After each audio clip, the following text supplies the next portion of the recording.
Hello, my Bill for Thousand Nation. How's everyone doing today? Hopefully, everyone's having a great day. If not, hope it gets better from here. We are back with another That chapter. This one is titled Words. Detective realizes an obsessed dad's horrifying secret. Ooh, that was loud. I was very, very loud. I'm excited to get into today's story. Hopefully you guys are excited as I am. If you are, please go ahead, turn them lights down low, put on something comfy, cup with something special. Let's get concerned. Very concerned.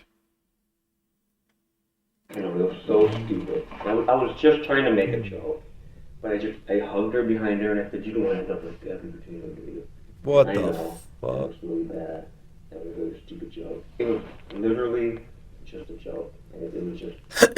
Yeah, it's not a very good joke. I know, and it makes it look bad. I get that. Hey you, and welcome. My name is Mike, and in this old video we are going to look into the strange... I mean, that's not even a funny joke. That's not even a bad joke. That's a joke that you shouldn't even say. Take it from me, I've said a lot of stupid shit, but that's dumb.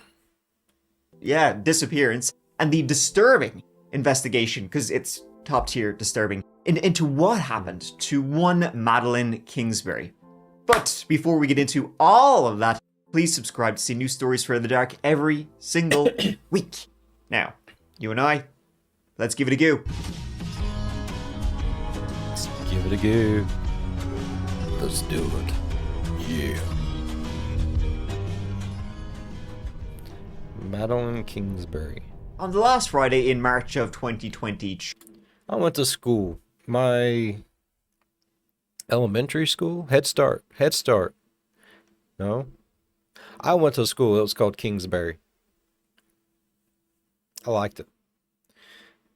My principal was Mr. Walters. He was a good principal. It was sort of an odd day. It was one of them. It's weird. Oh, it's Friday. Right, everybody's already halfway out the door, and as it's, it's springtime, the trees outside, they're shaking off their last little bits of snow. Temperature's starting to raise a little bit. You can start planning some more of those good old outdoor activities. And this Friday in particular, one person was trying to call someone to try and arrange just that. I love outdoor It was activities. a woman named Krista, and I like outdoor activities in all seasons, though. I like hiking in spring and fall more than I do summertime. Summertime, it's more like going and watching sporting events, going to the lake and swimming. And if I do hike, it's like hiking to a part of the lake that, not a lot of people go to and stuff like that. In wintertime, I like wintertime. You got ice fishing and everything, bro. There's so much to do in every season. It's amazing. she was trying to contact her daughter, Just dress warm and layer. That way you don't get too warm. You know what I mean? Madeline. She couldn't reach her on the phone. Madeline lived in this small city in southeast Minnesota called Winona. She tried Madeline's sister, Minnesota. Megan, and Megan replied with the very same. You don't really. Minnesota. No, I like Minnesota. Don't scare me about Minnesota. I want to live there one day. So many lakes and so much snow. This Friday evening, Madeline wasn't responding to texts nor calls. They then reached out to Adam, Madeline's partner. They weren't married but lived together and had kids together. Adam replied he hadn't seen Maddie, either Maddie as she was known, since that very morning when Adam and Maddie had dropped their children off at daycare at around 8 a.m. Then they'd gone their separate ways.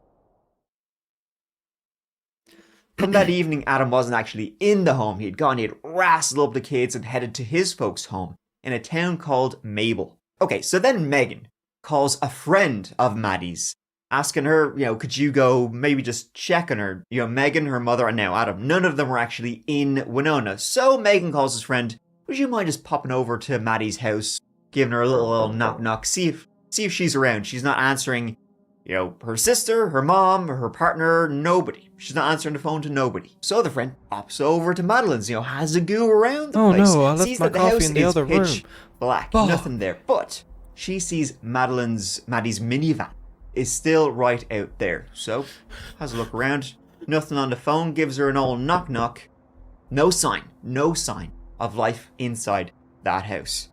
So nobody had any clue where Maddie Kingsbury was. It was at this point they decided to get the Winona Police Department involved, and a call was made to them at 8:20 p.m. that Friday, March 31st, 2023. This next section I'm going to read out is directly from the initial police report.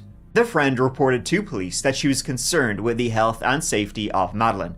According to the friend, Madeline had not attempted to contact or communicate with her throughout the day, which the friend indicated was unusual.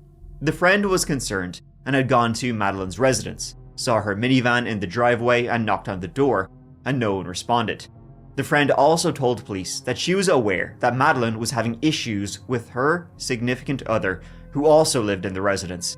The friend identified the significant other as Adam Fravel. Winona police officers met the friend at Madeline's residence, located in Winona.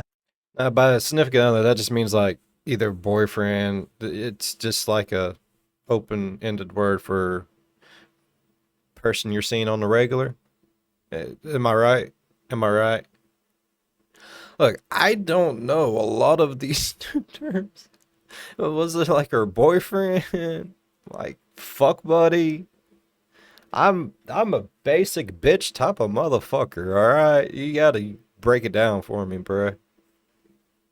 Winona County, Minnesota. An officer knocked on the door of the residence and looked in the windows. No one responded, and the officer did not see anyone inside. A Winona police officer spoke with Adam Taylor Fravel, DOB 0129-1994, by telephone. Listen up, big dog. This is that call. Adam Fravel. Okay.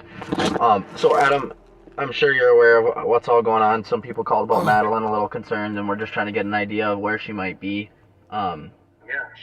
When's the last time you heard from her or anything like that? Yeah, so this morning when I last heard from her, so that's why personally I wasn't very concerned yet. What time about was that? Probably around 10. 10 a.m.? I think it was I your... took 2 things of melatonin. I apologize if I sound groggy. No, you're right.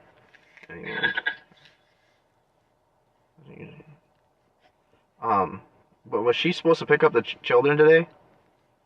Yes, usually, so we usually do drop-offs and pickups together. And this morning we both did the drop-off, and I couldn't get any response from her since before 10 or whatever. And I tried calling her. We usually pick up the kids around 4:15. And I tried calling her a bunch of times, I think 3:30 and like 3:45 and 4. And I didn't get any response, so I just picked up the kids myself. You know anybody in town she might be with? Any clubs or organizations she's affiliated with? Not clubs or anything. Does she do it like a weekly thing, like a girls' night out or anything like that, usually? No, nothing like that. Anywhere else in town you think she might be? At this time at night, no. Does she ever go to the bars at all? No, we're not drinkers at all. It's been 9 days I mean, he since was Madeline. I mean, he's a little too nonchalant for my taste. You know, it's just like, yeah, you know, we did that, blah, blah, blah, blah, blah. Like, I would have a little bit more worry to me, like, if my, I guess in the situation, significant other. Look, I'm just gonna go ahead and say, if my old lady was, we drop off the kids at whatever time, then we get them at like this certain time. I know my old lady. Like my old lady says she's gonna be there, she's gonna be there. If she ain't there, there's something wrong. I'm gonna figure out what the fuck's wrong. Like when there's kids involved, not many things take precedence over going and picking them up from school or anything else like that. That's life. So I would have been a little bit more concerned. I know he's like being a little nonchalant, like, oh, I just talked to her at 10. I wasn't really all that worried about it. Okay, but it's already late enough to where you're taking a couple of melatonin and getting ready for bed, bruh. when you and her drop off the kids, pick up the kids, and everything else, and it's like that all the fucking time. There's no, and you're even sitting there saying like, no, she should be here. She should be home with her family. Like, that's completely unusual because, you know, we're kind of homebodies. We don't really go out and do stuff. We enjoy each other's company enough to where we can just stay home. And we love to spend time with each other and the kids. And like, no, she should be here. I don't know why she's not here. We need to be out there. We need to be finding her. That's how you should be acting. Not like I ain't heard from her since 10 o'clock. I picked up the kids myself. Now I'm just getting ready for bed. Yeah, it's really, really out the, you know, normal for her to be doing this, but it's whatever. That's weird. That's weird. I'm sorry, that's fucking weird.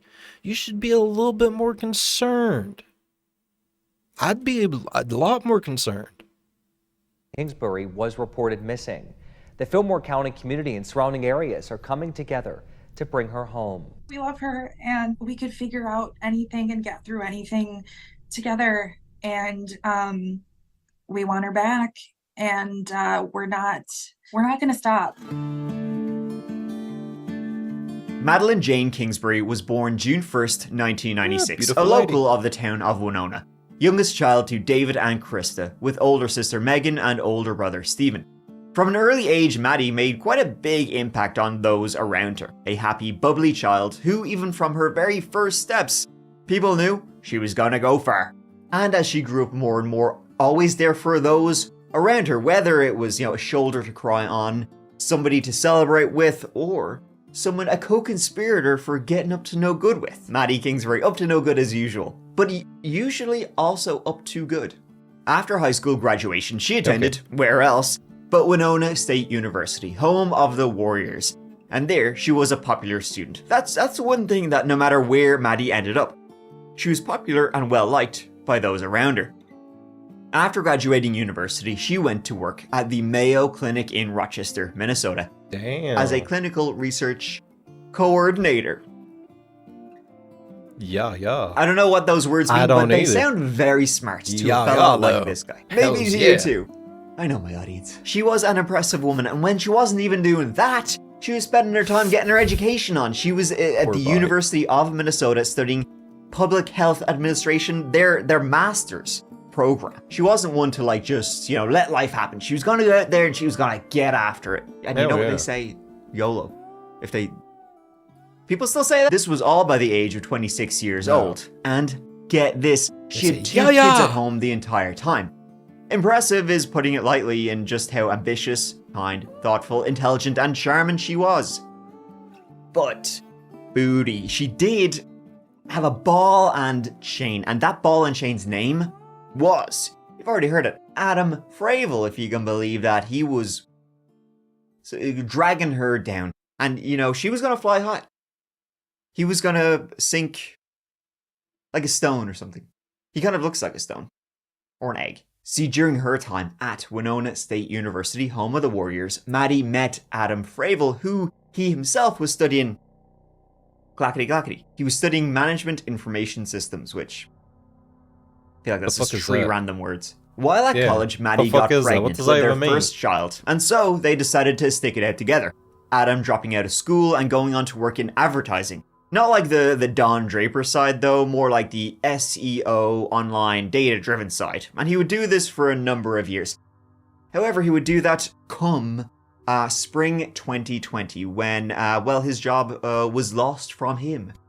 Because of something that happened in spring 2020.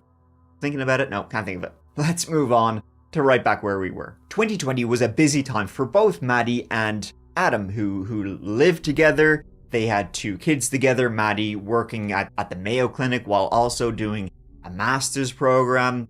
Adam, having lost his job as a result of the pandemic, is kind of sitting at home and is a bit of a stay-at-home dad. Maddie was the breadwinner, so that's likely why she went back to do this, master's program.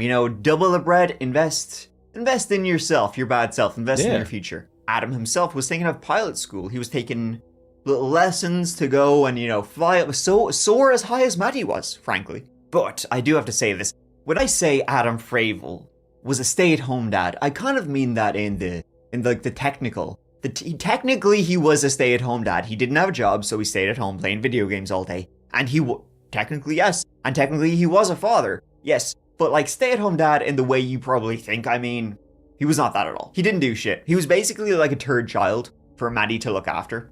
And he was also a turd too. Things between them hadn't been good for a while. They'd sort of been...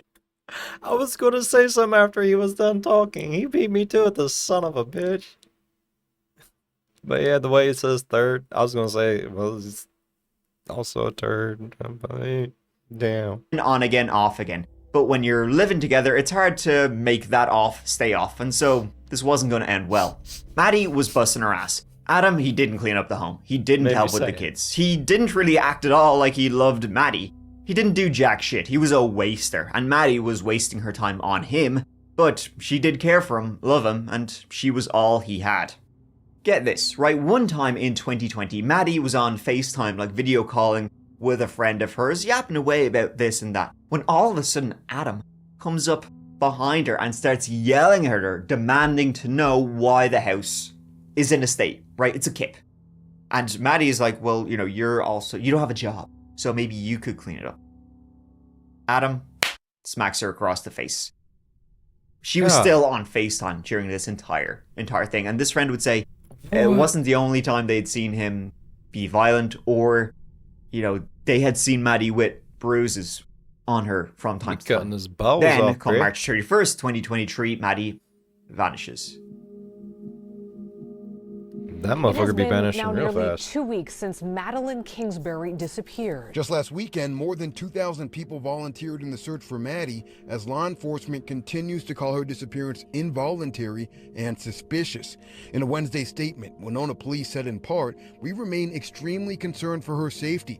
We've drafted and served numerous search warrants. We are receiving dozens of tips a day through Crime Stoppers." Also releasing a statement, Maddie's family members said they are overwhelmed and forever changed by this waking nightmare. The police investigation began while people combed through the surrounding countryside, hoping to find her.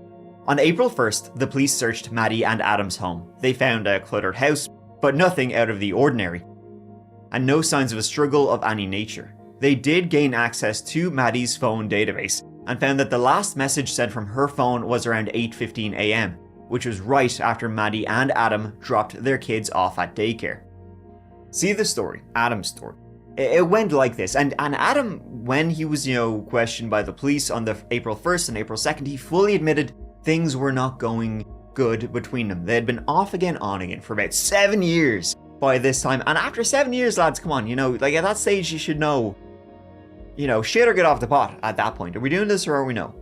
And it was a no. It looked like they were actually going to break up finally for the last time. Maddie had even started Googling, looking for houses, apartments in Winona for herself and the kids. She was going to move out. Adam, who cares? He's probably going to move back with his parents or something. And get this, for like the third time, Maddie had started seeing a new man. This guy was named Spencer. He had known Maddie since good old Winona State University, home of the Warriors days.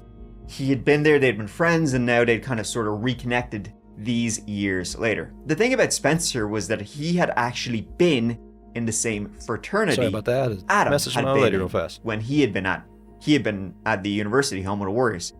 He didn't know Adam though. They weren't like friends. They sort of just knew each other by sight. But Spencer would find out a lot about Adam via Maddie. That morning, at around 8 a.m., they dropped the kids off, then they drove home together. This is the story Adam told. Maddie said she had a meeting that morning, and then would drive to Rochester for work. Adam, meanwhile, was going to be going over and back to his parents' place, and also a storage unit, to store items and whatnot, as they likely would be leaving the house soon due to the breakup. He was going to use Maddie's minivan as it was bigger than his own vehicle, and he told Maddie this. She said she would take his car when she had to go to work, and he packed it all up. He began driving towards his parents' home in Mabel. And as he was passing through the town of Choice, he the stuff in the back of the minivan, this is not the stuff he's supposed to take to his parents' house. This is the stuff he's supposed to take to a storage unit. Silly Adam. At it again. So, spin the minivan around, went home, and arrived back at his house around 11:30 a.m., went inside, started unloading the minivan, but saw that Maddie was not. She was not in the home at 11:30 a.m. But he thought it was weird because his car was still parked up out front, and Maddie said she was going to use his car to get the work. But he assumed she had done what she had done a few other times before, which was carpool. Get a lift, get a ride to Rochester, so he didn't really think too much of it. He was texting her a few times throughout the day. How you doing? What's the crack? What's going on? Yada, yada, yada. Zero response.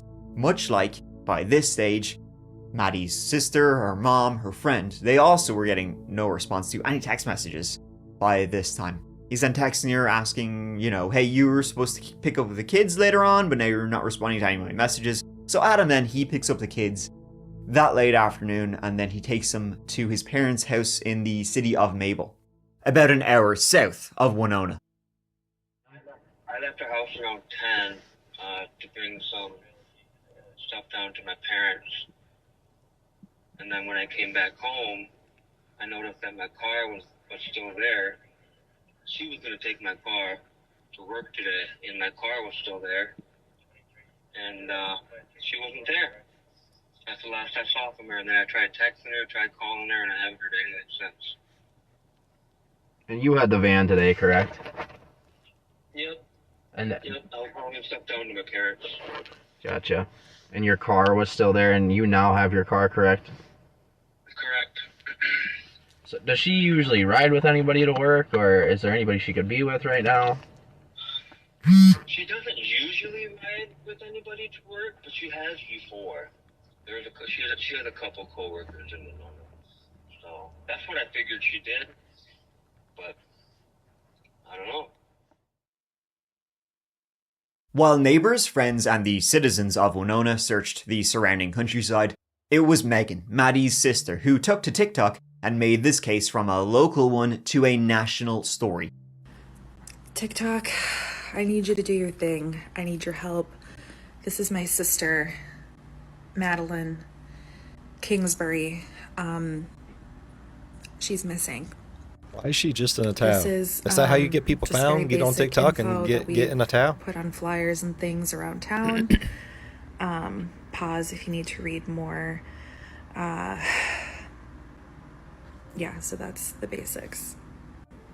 This is a good picture of her, how she looks now, short hair, etc. I'm just gonna leave that in the background. Posting again and again, asking for help, and really keeping the pressure on and this story in the spotlight. We just want to keep her name and her face in the forefront of people's minds.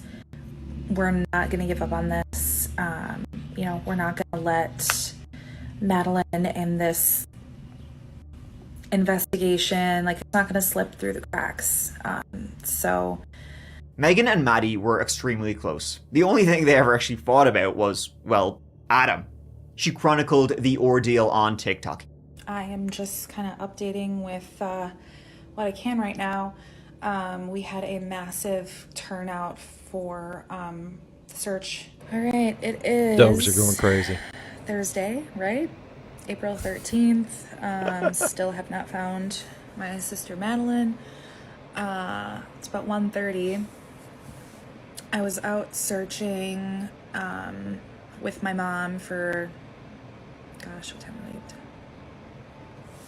Probably about 3 hours. Around Winona and then crossing over just into the border of Wisconsin on 35. Didn't find anything, but we've been out looking. Don't really have any other updates. Keeping Maddie's name in the news, updates on the search, and how to help. She posted TikToks almost every single day to a growing audience of thousands. Thank you all for the continued support. It means a lot. It's Easter Sunday, and my sister is still missing. We just can't figure out where she is. She did this for months, making sure no one would forget or let this case slide in any way whatsoever. You gotta love that shit. I really miss her a lot. Anyway, I was just feeling kind of lonely, so I just wanted to say hey. You know. Yeah, I don't have anything else. That's it. I'll talk to you guys tomorrow. So police believed her to be missing. No one had contacted her. They knew well by now that she had a disturbing history with her deadbeat dipshit on again, off again boyfriend. But in the house, which is where she was last known to be, there was no signs of foul play, violence at all. It was entirely possible. No, that's just I mean, weird. at this point, from the police's point of view, it was entirely possible that she just left of her own accord. Though how insanely out of character that would be is off the charts. And she left her phone, her wallet, her ID, all her shit. She left it at home. What had happened Yeah, that's after shady they as dropped fuck. the kids off at school? Because, after all they had was Adam's word. And his word was that she was there. He left, drove 45 minutes south to the town of Choice. Then he realized he made a mistake, drove the 45 minutes back to Winona, and she was gone. All of this happening before 11:30 a.m., according to Adam. But remember, the last non-Adam contact with Maddie was at like 8:15 a.m. when she sent her last text message. Yeah. I'll ask again, do you know where Maddie is? Did you have anything to do with her disappearance? I do not. I just think you're dealing with a lot here. I think you've been dealing with a lot here. You have a 5-year-old and a 2-year-old together. So I think something happened in that apartment. Well, from you guys' perspective, why would I hurt or make the mother of my children disappear? Because you're pissed. I don't know that, maybe it just happened. I don't know, but more happened, Adam. And I'm not saying that on a whim. I'm saying that based on the last 30 hours that we've spent on this case. Adam, you gotta live too. And I just think you're holding back here. You know more. No, I don't. I don't know. Maddie and I do not have any history of all of violence besides emotional or Unfortunately, verbal. that's not what I heard But either. we've never laid hands on each other or anything like that. So why someone would say that, I don't know. I know I can tell you. I don't. I I'm know. struggling because you guys I get it. went home. Her I want to believe jacket you, was Adam. in the house. Her bag for work was there. Where was her phone? Did you guys ever find her phone? Yes. Oh, okay. So why would she leave all that behind? And no vehicle's gone, and her jacket is there. I'm stuck there, and then you leave a couple hours later, and I'm just having a hard time with it. Adam, Told you what? do you know that there's like some zip ties or something in the back of your van? Yeah. What's up with that? I think we have that like in the storage compartment or something like that back there, which there's other materials that Okay. it's just stuff that we keep in the van. Okay. What do you use those for? I don't know why I didn't put those there. Okay. It probably would have something. Oh, maybe because a couple weekends ago she took the van up to her dad's. Her dad put a new oil pan. Some kind of major repair he did on the engine. And I know he had to zip tie something. Maddie mentioned he had to zip tie some vacuum hoses or something together. Maybe that's what it was from.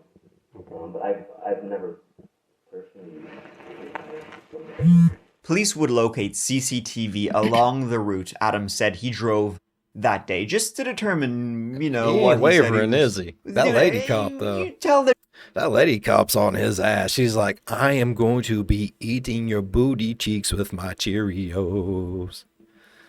Man, you always hear about him playing good cop, bad cop. You've never actually, think about it. Man, I'm watching this, I'm like, she's coming at him hard, and that guy's just like, man, I want to believe you, man. We are brotherhood of the traveling pants here, bro. Talk to me. Oh, shit. But Like she's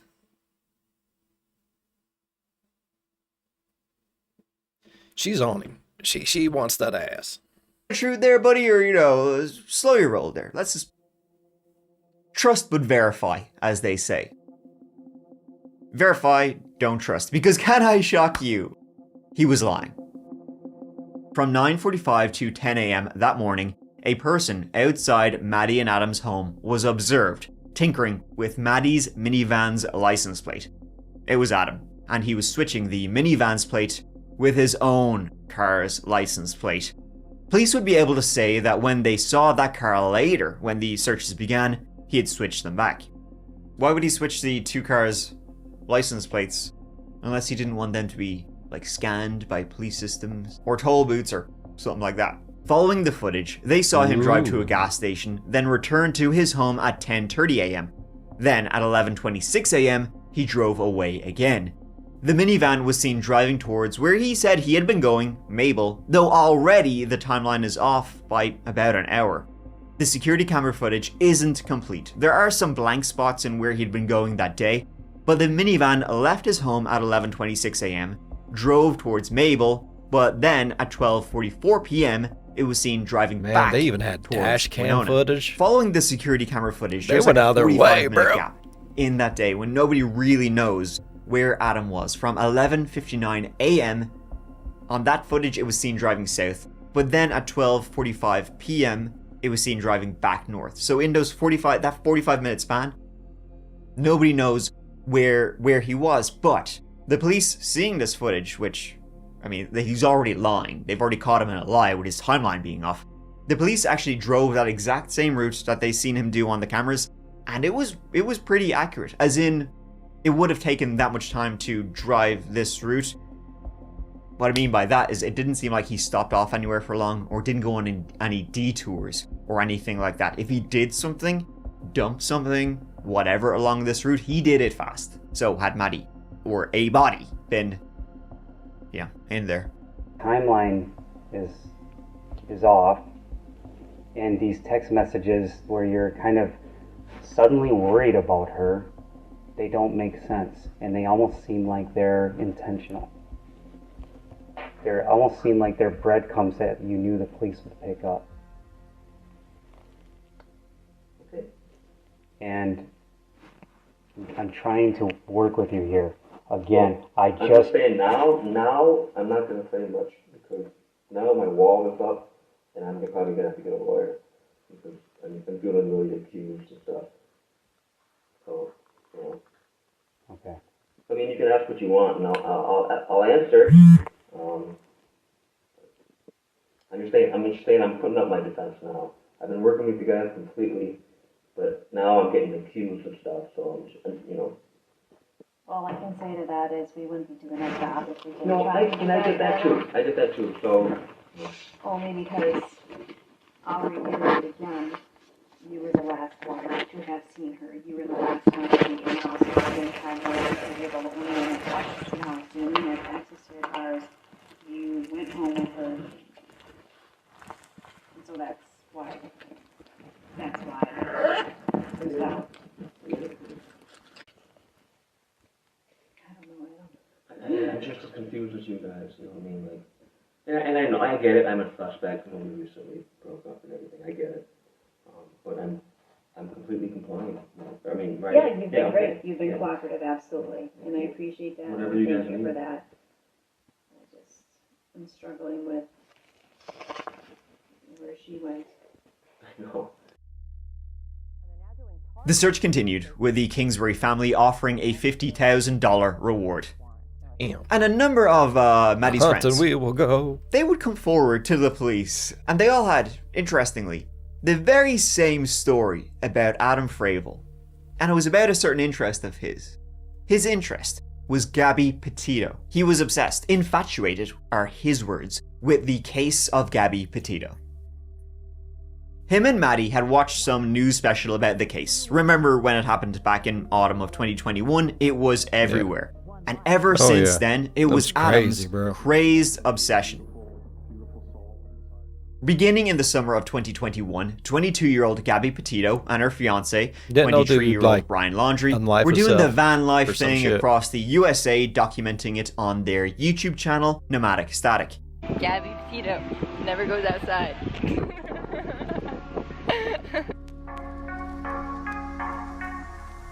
Mid-August 2021, in Moab, Utah, Gabby and Brian were driving and had pulled over. Passers-by witnessed Brian slap Gabby and reported the altercation to the police, who followed up with them both. Do you want to place your vehicle into park and go ahead and turn it off for me? No, park? Oh, it isn't park yet. Okay, turn off your engine. Go ahead and set your keys on the dash for me, all right? What's your guys' names? Gabby. Brian. Gabby, Brian? Okay. What's going on? How come you're crying? I'm sorry, we've just been fighting this morning. Some personal issues. I was distracting him from driving, I'm sorry. Can I get you to step out of the vehicle for me, man? Yeah. Just hang tight right there. This body cam has become pretty much almost sort of infamous, as some have argued it was a case of police missing the signs of domestic abuse, that they could have stepped in more to protect Gabby and could have prevented what would eventually happen. So, tell me what's going on. She just gets worked up sometimes, and I try and really distance myself from her, so like I locked the car and I walked away from her. You want to tell me about those scratches on your face? She had a cell phone in her hand, that's why I was pushing her away. She got me. You want to tell me about hitting that curb? Hitting the curb was her grabbing the wheel. She grabbed the wheel? Yeah. She said, I can't believe we're getting pulled over, and then she grabbed the wheel. Quick question, you said you were hitting him in the arm. Did you grab the steering wheel? No, I didn't. You did not touch the steering wheel? But only for like a second, because I just saw the lights come on, and it was more just like, you're an idiot, like, you know. But did you grab the steering wheel and like swerve or anything like that? No. Police sorta seem to kind of side with Brian's gaslighting of the situation, and they determined that Gabby was at fault and was having some kind of breakdown. That's how the case was classified at the time. Mental breakdown, not domestic violence. I saw him shove her, but I couldn't tell if it was an aggression against her or a defense against her, as far as her, being the aggressor.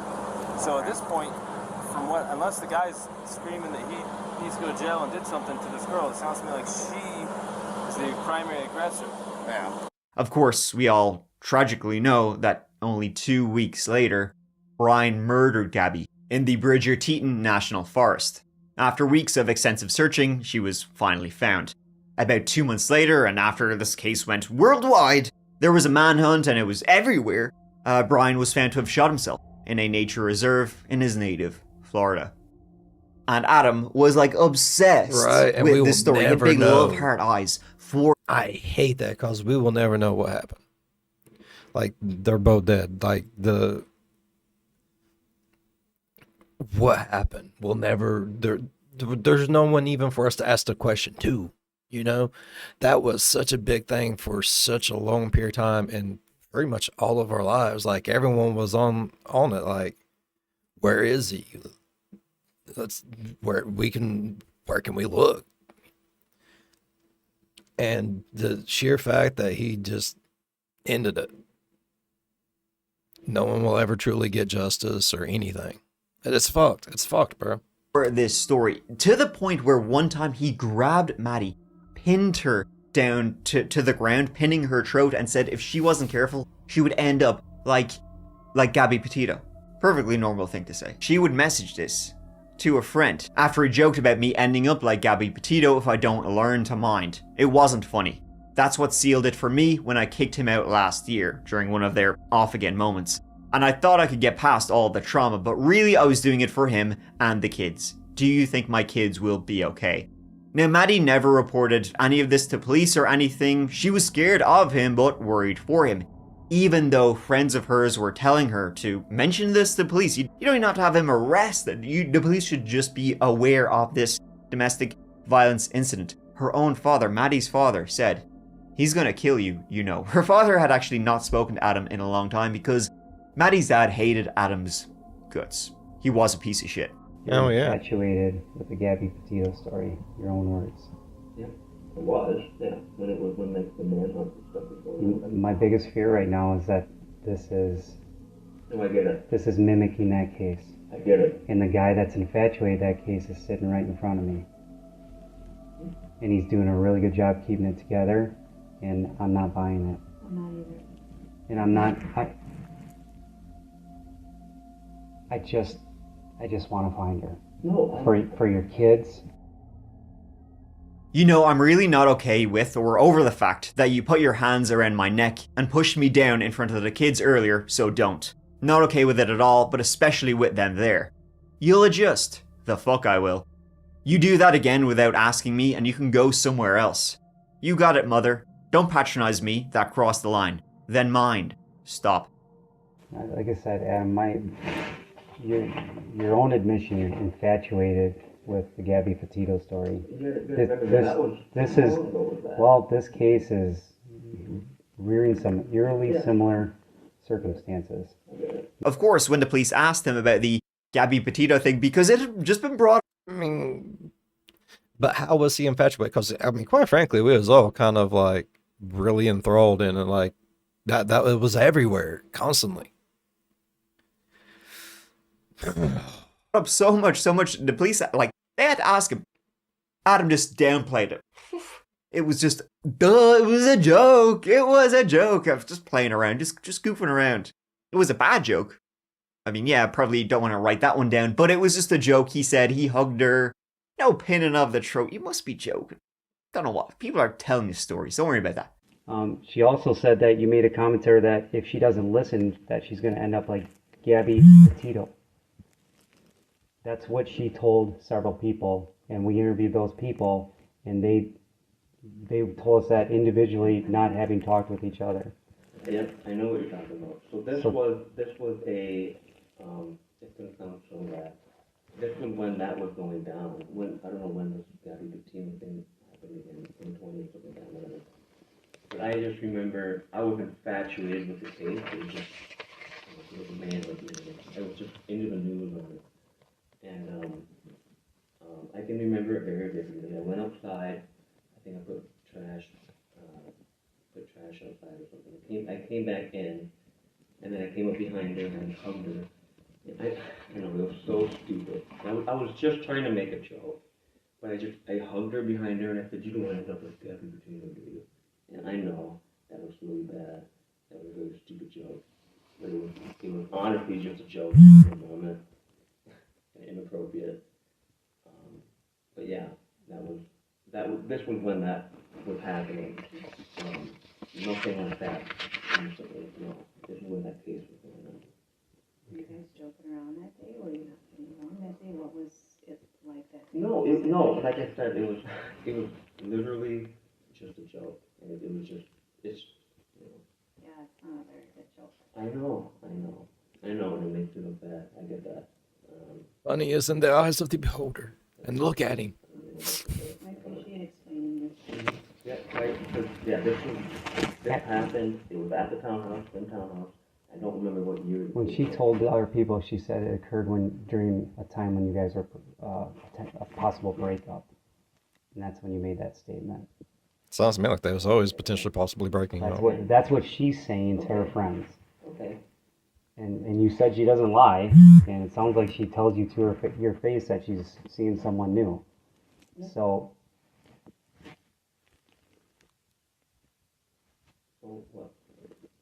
So I mean that's a pretty interesting statement that she's making, and I'm trying to learn about her through her words to other people, through her phone, through her coworkers, through her friends, through her family, through you. And I can tell you that it appears that this relationship was not going super well. No shit. To the point that she's wanting to get out I'm of not there a cop and I can as tell soon you as that. possible. I would agree with the last thing you just said about wanting to get out of there as soon as possible, because if that was the case, it would have happened a while ago. And this was all sort of leaking more and more, you know, from friends, family, everybody, kind of all eyes on Adam. And he wasn't helping out in the searches. His presence was noticed, or his lack of presence was noticed at press conferences, boots on the ground, You know, it was like he was actively avoiding people. Because everyone thinks he did it. He's probably scared to get the shit beat out of him or shot or something, man. Like, if everyone in the world was accusing me of murder, you think I would go out in public and be like, hey, guys, you know that person everyone hates right now? I'm right here. Hi, how you do? No, fuck that. I'm just saying, like, everyone hates him. I can't say I blame him for not being out there. Like he got something to hide. It was then on April 12th, Fear. 12 days after Maddie had last been seen, that Adam had to put out a statement via his attorney saying, I'm not the bad guy here. Come on. Over the course of the last 12 days, my family and I have been subject to a myriad of accusations regarding the disappearance of the mother of my children, Maddie Kingsbury. During these last 12 days, I have cooperated with law enforcement at every turn, including sitting down for multiple interviews with Winona County law enforcement. I did not have anything to do with Maddie's disappearance. I want the mother of my 5-year-old and 2-year-old to be found and brought home safely. I want that more than anything. Law enforcement advised me on April 2nd that they would not recommend that I attend the press conferences or that I assist in the searches due to safety concerns.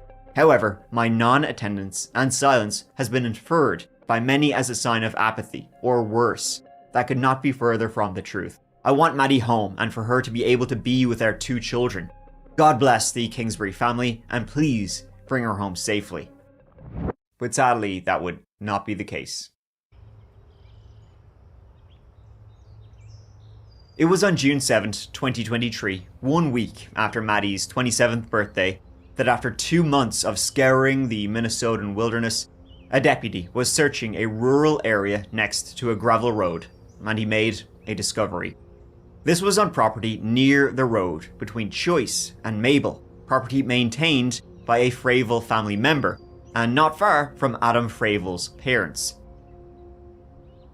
It was in a lonely little culvert, you know, those pipes that go under roads connecting like ditches, that this deputy saw what looked like a stuffed bedsheet. It was a grey fitted bedsheet, closed over like with black Gorilla Tape. The tape was similar to one that had been seen in the Kingsbury Fravel address. Hey, I got that tape too. The bedsheet was one that appeared to be missing from a bed in the home. And inside that bedsheet were the remains of Madeline Kingsbury. She was identified via dental records and tattoos. A knotted towel had been wrapped around her neck. The medical examiner announced this to be a homicide. The very same day, Adam Fravel was arrested at his parents' home and charged with second-degree murder. My sister Madeline, who's been missing since March 31st of this year from Winona, her ex, Adam Fravel, has officially been arrested. Finally, he's been arrested. He is at Winona County Jail right now. Hell yeah. And I'm not ready to say a lot right now. We're kind of waiting on some more information right now. There you go. You don't want to say anything that can fuck yes, over, I can you know, confirm the court he has been arrested. case. Shit. More details to come. More to come at 5. His bond was set at $1 million, and Adam pleaded not guilty to the charges. In October, a few months later, his charge was upgraded to first-degree murder.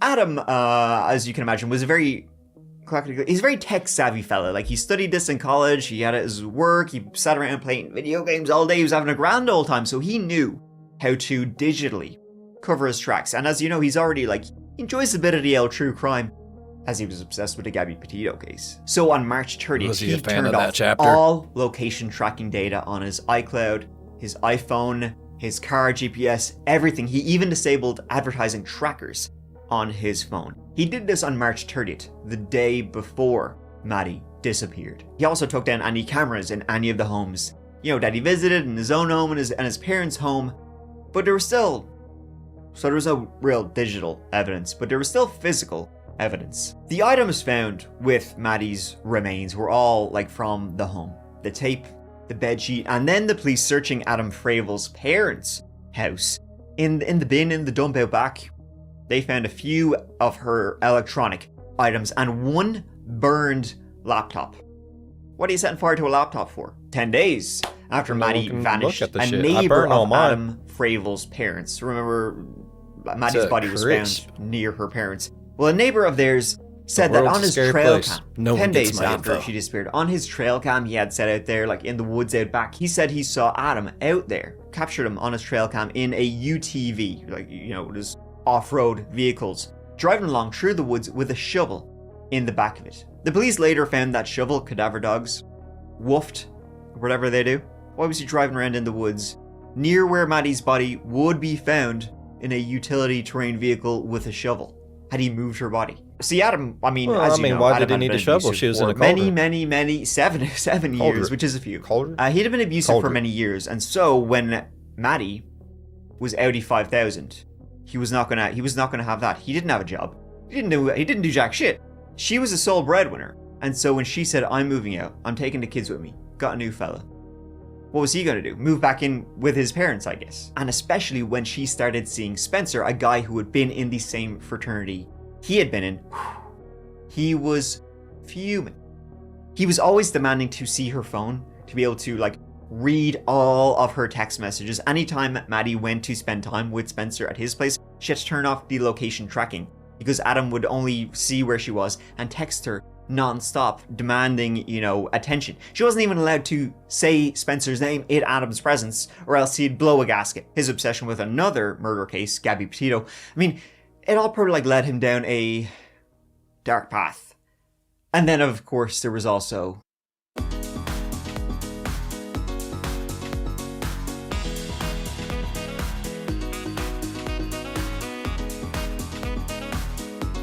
well, kind of, sort of. I mean, okay, so she didn't exactly have life insurance per se, but she did have at work a death benefit, which is sort of similar like life insurance. I mean, life insurance is like a private policy you get. This was attached to her occupation, a death benefit. And her, you know, family, her kids, probably Adam as her partner, would get some of that death benefit. Death benefit to the tune, ladies and gentlemen, of $170,000. Oh, that's not a whole lot, though. He was licking his chops when he saw that. He had no job. His only source of income was leaving him. So I guess he thought that would come in handy. Is it worth everything you're getting ready to go So through? all of these facts made it seem premeditated that he had planned the murder of Maddie Kingsbury. He had begun it the day before, disabling all of his location tracking. What exactly happened that morning in the house, we don't know. Because she was there dropping off the kids. But then when I got home, what happened? We don't know. He attacked her, choked her to death, maybe. We can only sort of guess. How exactly he killed her and disposed of her body, we don't know. Did he move her body? It's possible. Maybe he tried to dig a grave and couldn't. There's a few gaps in this story. Gaps like the timeline, gaps like the CCTV of where his car had been going. I mean, if it's winter gaps time, that may never be filled ground's gonna as be frozen. Adam pleaded his innocence. His trial began in autumn of 2024.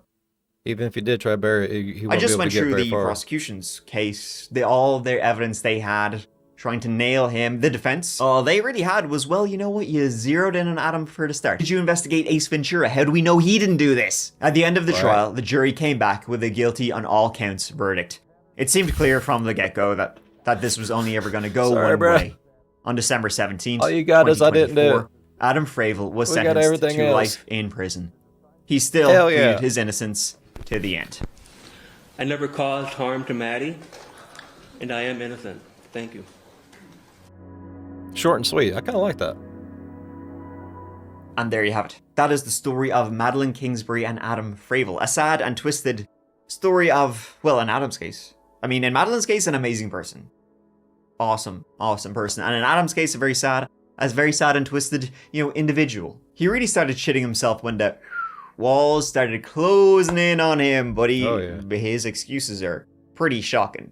It's like watching Liar 101 with him in those interview cases. But I guess, you know what?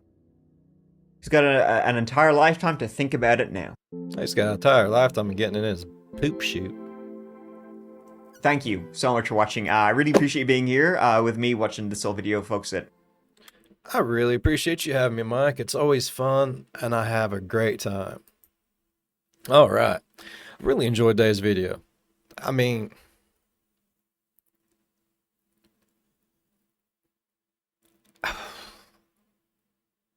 I'm not saying he didn't do it, but they did kind of hone in on him right from the start. And I'm not saying that he's innocent by any means. I'm 100% a firm believer that he's guilty as fuck. All right. If you're new to this channel, I like to play devil's advocate every once in a while. What if it wasn't him? You know, what if it, I'm not saying it wasn't, because like I said, I'm a firm believer he's guilty as shit and he deserves to get in his boom the rest of his sentence in prison. But what if it wasn't? What if the new boyfriend got tired of, her always going to his every beck and call and everything else? And if they're dating, he's going to have the ability to get into her place because she's going to let him in. I'm not saying that he ain't the shittiest person because he seems like a really, really shitty person. I'm just saying, they didn't take the time out to investigate anyone else.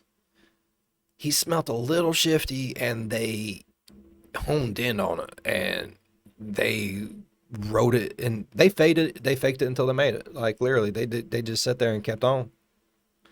And then, something grasped. Who's to say it wasn't someone else? I mean, they even said that even though his timeline was off, like whatever it was would have been done so fast that it's ridiculous.